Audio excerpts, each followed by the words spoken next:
It was winter time in Nashville, down on Music City Road, and I was looking for a place to get out of the cold, to warm the frozen feeling that was eating at my soul and keep the chilly wind off my guitar. My thirsty wanted whiskey, and my hungry needed beans, but it had been a month of payday since I heard that eagle scream. So with a stomach full of empty and a pocket full of dreams, I left my pride and stepped inside a bar.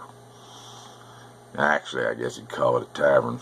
Cigarette smoke to the ceiling, sawdust on the floor, friendly shadows.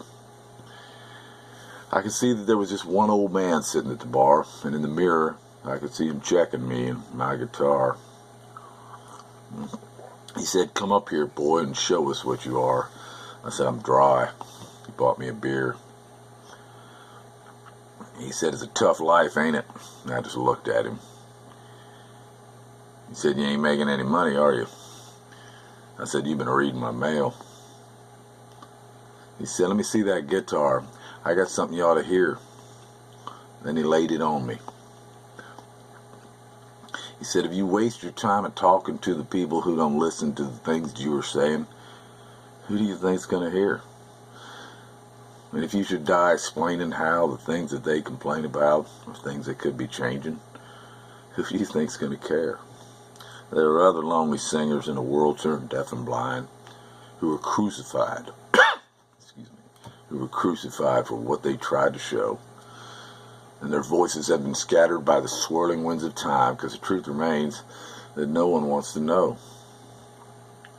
Well, that old man was a stranger, but I'd heard his song before, back when failure had me locked out on the wrong side of the door. When no one stood behind me but my shadow on the floor, and lonesome was more than a state of mind. You see, the devil haunts a hungry man, and if you don't want to join him, you gotta beat him. Now, I ain't saying I beat the devil, but I drank his beer for nothing, and then I stole his song. And you still can hear me singing to the people who don't listen to the things that I am saying, praying someone's gonna hear. And I guess I'll die explaining how the things that they complain about are things that could be changing, hoping someone's gonna care. I was born a lonely singer, and I'm bound to die the same, but I've got to feed the hunger in my soul. And if I never have a nickel, I won't ever die ashamed, because I don't believe that no one wants to know.